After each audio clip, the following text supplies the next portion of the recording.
Halo teman-teman, kali ini kita akan membahas tentang 10 pemain timnas Irak yang berasal dari klub luar negeri. Jadi di skuad timnas Irak sekarang ternyata ada 10 pemain yang berasal dari klub luar negeri Irak teman-teman. Di mana ke-10 pemain ini dipersiapkan untuk menghadapi Indonesia dan juga Vietnam di lanjutan kualifikasi kedua Piala Dunia 2026 yang akan dilanjutkan pada bulan Juni 2024 ini. Pemain klub luar negeri tersebut yang pertama adalah Zidane Iqbal teman-teman. Di mana Zidane Iqbal sendiri tercatat sebagai pemain di FC Utrecht yang bermain di Liga 1 Belanda atau Eredivisie Belanda. Akan tetapi Zidane Iqbal sendiri di sana hanya sebagai pemain pelapis teman-teman. Saat ini Zidane Iqbal memiliki harga pasar 17,38 miliar rupiah dan ia sendiri memiliki darah keturunan Irak dan juga Inggris. Dan sejauh ini, Zidane Iqbal telah tampil dalam 10 laga internasional timnas Irak dengan torehan 1 gol sejak pertama kali debut pada 27 Januari 2022 lalu. Ia sendiri merupakan seorang gelandang tengah dan masih berusia muda teman-teman, yaitu berusia 21 tahun. Dan pemain yang kedua adalah Amir Al-Amari, di mana Amir saat ini bermain di Liga Swedia, tepatnya di Liga 1 Swedia bersama klub bernama Halmstad teman-teman. Di sana ia berstatus sebagai pemain inti dan ia sendiri memiliki darah keturunan Irak dan juga Swedia.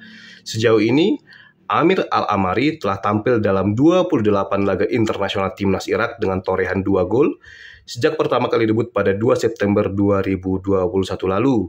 Gelandang tengah berusia 26 tahun ini saat ini memiliki harga pasar 13,91 miliar rupiah. Dan pemain ketiga timnas Irak yang berasal dari klub luar negeri adalah Bashar Rezan. Rezan tercatat saat ini bermain di Liga 1 Qatar atau Qatar Star League bersama klub Al-Makhiyah teman-teman. Di sana ia berstatus sebagai pemain inti dan memiliki harga pasar 13,04 miliar rupiah. Dan sejauh ini, gelandang serang berusia 27 tahun ini tercatat telah membela timnas Irak dalam 50 laga internasional dengan torehan 2 gol sejak pertama kali debut pada September 2014 lalu. Dan yang keempat ada pemain Safa Hadi. Safa Hadi saat ini bermain untuk klub Liga 1 Iran bernama Traktor teman-teman. Di mana ia di sana berstatus sebagai pemain inti. Dan sejauh ini Safa Hadi telah tampil dalam 23 laga internasional Irak dengan torehan 1 gol sejak debut pada 8 Mei 2018. Harga pasar dari gelandang bertahan berusia 25 tahun ini adalah 8,26 miliar teman-teman. Akan tetapi ada isu musim depan bahwa Safa Hadi tidak akan membela klub Iran tersebut lagi teman-teman. Kemungkinan ia akan pindah klub. Dan pemain kelima adalah Hussein Ali. Hussein Ali saat ini bermain di Liga 1 Belanda bersama klub yang dibela oleh Tom Haye yaitu Heerenveen teman-teman. Hussein Ali sendiri di sana hanya sebagai pemain pelapis dan sejauh ini telah tampil dalam 10 laga internasional timnas Irak akan tetapi belum mencetak gol bagi timnas Irak. Ia sendiri debut bersama timnas Irak pada 7 September 2023. Hussein Ali sendiri memiliki darah keturunan Irak Swedia dan pemain berusia 22 tahun tersebut saat ini memiliki harga pasar 6,95 miliar rupiah. Dan selanjutnya pemain keenam adalah Marco Farji. Marco Farji merupakan salah satu pemain keturunan timnas Irak yang memiliki darah keturunan Irak dan juga Norwegia. Saat ini dia bermain di Liga 1 Norwegia bersama klub bernama Strom Godset teman-teman. Di sana ia berstatus sebagai pemain inti dan sejauh ini ia belum pernah tampil membela timnas Irak. Akan tetapi dalam duel melawan Indonesia dan juga Vietnam, ia dipanggil untuk memperkuat timnas Irak dan kemungkinan besar akan debut ketika melawan Indonesia pada 6 Juni 2024 nanti teman-teman. Sayap kiri berusia 20 tahun ini saat ini memiliki harga pasar 6,95 miliar rupiah. Dan pemain ketujuh ada pemain bernama Yosef Amin, di mana Amin saat ini bermain di Liga 2 Jerman teman-teman bersama klub bernama Braunschweig teman-teman. Akan tetapi walaupun ia hanya bermain di Liga 2 Jerman, ia di sana hanya berstatus sebagai pemain pelapis teman-teman. Ia kesulitan tembus sebagai pemain inti di klub Liga 2 Jerman tersebut teman-teman. Yosef Amin sendiri memiliki darah keturunan Irak dan juga Jerman dan sayap kiri berusia 20 tahun ini telah tampil dalam 8 laga internasional timnas Irak dengan torehan 1 gol sejak debut pada 16 November 2023 lalu. Harga pasar Yosef Amin saat ini adalah 6,95 miliar rupiah. Dan pemain ke-8 adalah Mohamed Altai teman-teman, di mana Mohamed saat ini bermain untuk klub Selandia Baru yang berkompetisi di Liga 1 Australia bernama Wellington Phoenix, teman-teman. Di sana ia berstatus sebagai pemain inti dan ia sendiri memiliki darah keturunan Irak dan juga Australia.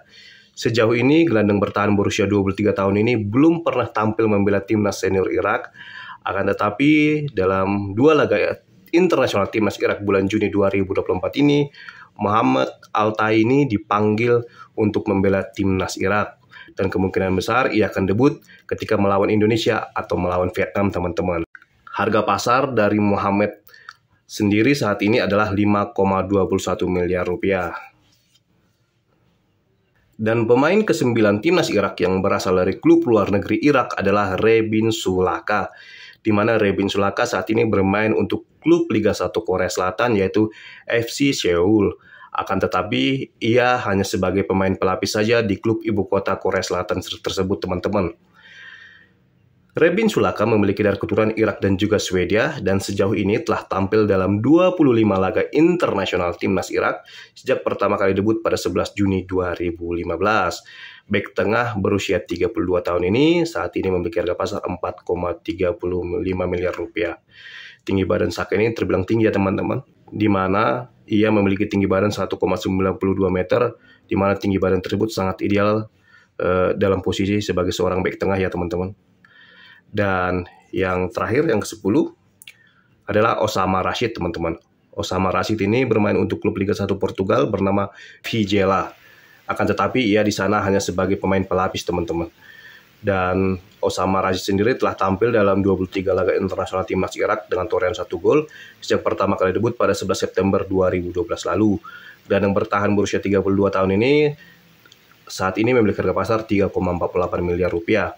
Karena hanya sebagai pemain cadangan saja di Vizela, besar kemungkinan Osama Rashid ini akan hengkang di musim depan, mengingat kontraknya bersama Vizela tidak diperpanjang, teman-teman. Dan inilah teman-teman 10 pemain timnas Irak yang berasal dari klub luar negeri Irak yang dipanggil dalam duel menghadapi Indonesia dan juga Vietnam di lanjutan kualifikasi kedua Piala Dunia 2026 yang akan berlangsung pada bulan Juni 2024 ini. Kita bisa lihat teman-teman, kebanyakan dari mereka ternyata berasal dari klub Eropa. Tadi ada berasal dari klub Belanda, ada juga berasal dari klub Swedia, Portugal, dan juga Jerman, teman-teman. Sedangkan beberapa pemain berasal dari klub Liga Asia seperti Liga Korea Selatan, Liga Iran, Liga Qatar, dan juga Liga Australia, teman-teman. Dan sebagian besar dari ke-10 pemain ini merupakan pemain keturunan yang dimiliki oleh timnas Irak saat ini.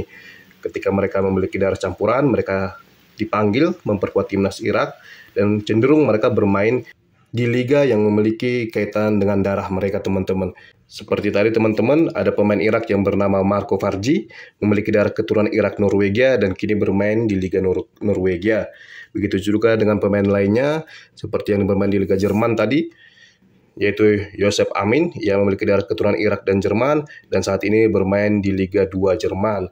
Begitu juga dengan pemain yang bermain di Liga Australia, teman-teman, yaitu Mohamed Al-Taini, di mana ia bermain di klub Liga Australia, yaitu Wellington yang merupakan klub Selandia Baru, dan ia sendiri memiliki darah keturunan Irak dan juga Australia.